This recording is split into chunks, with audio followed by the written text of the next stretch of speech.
Jacob prepares to meet Esau. Jacob also went on his way, and the angels of God met him. When Jacob saw them, he said, "This is the camp of God." So he named that place Mahanaim. Jacob sent messengers ahead of him to his brother Esau in the land of Seir, the country of Edom. He instructed them, "This is what you are to say to my lord Esau.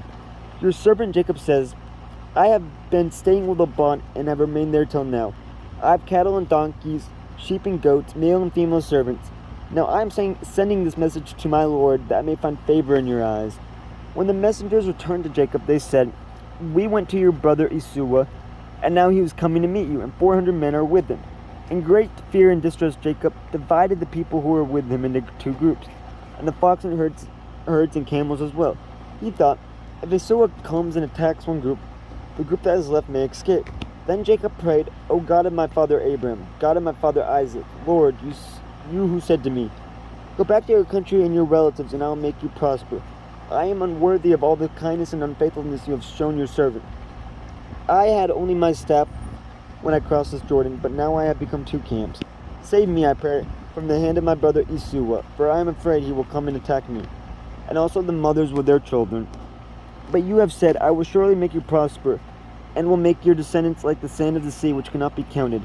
He spent the night there, and from what he had with him, he selected a gift for his brother Esau: 200 female goats and 200 male goats, 200 ewes and 20 rams, 30 female camels with their young, 40 cows and 10 bulls, and 20 female donkeys and 10 male donkeys. He put them in the care of his servants, each herd by itself, and said to his servants, "Go ahead of me and keep some space between the herds." He instructed the one in the lead, "When my brother Esau meets you and asks, 'Who do you belong to, and where are you going, and who owns all these animals in front of you?' then you are to say, 'They belong to your servant Jacob. They are a gift sent to my lord Esau, and he is coming behind us.'"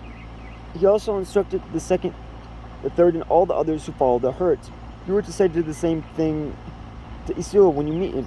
And be sure to say, "Your servant Jacob is coming behind us, for he thought, I will pacify him with these gifts I am sending on ahead. Later when I see him, perhaps he will receive me." So Jacob's gifts went on ahead of him, but he himself spent the night in the camp. Jacob wrestles with God. That night, Jacob got up and took his 2 wives, his 2 female servants, and his 11 sons, and crossed the ford of the Jabbok. After he had sent them across the stream, he sent over all his possessions. So Jacob was left alone, and a man wrestled with him till daybreak. When the man saw that he could not overpower him, he touched the socket of Jacob's hip, so that his hip was wrenched as he wrestled with the man. Then the man said, "Let me go, for it is daybreak." But Jacob replied, "I will not let you go unless you bless me." The man asked him, "What is your name?" "Jacob," he answered. Then the man said, "Your name will no longer be Jacob, but Israel, because you have struggled with God and with humans and have overcome." Jacob said, "Please tell me your name."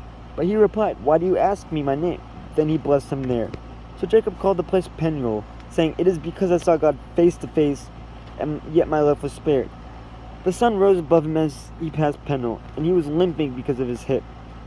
Therefore, to this day, the Israelites do not eat the tendon attached to the socket of the hip, because the socket of Jacob's hip was touched near the tendon.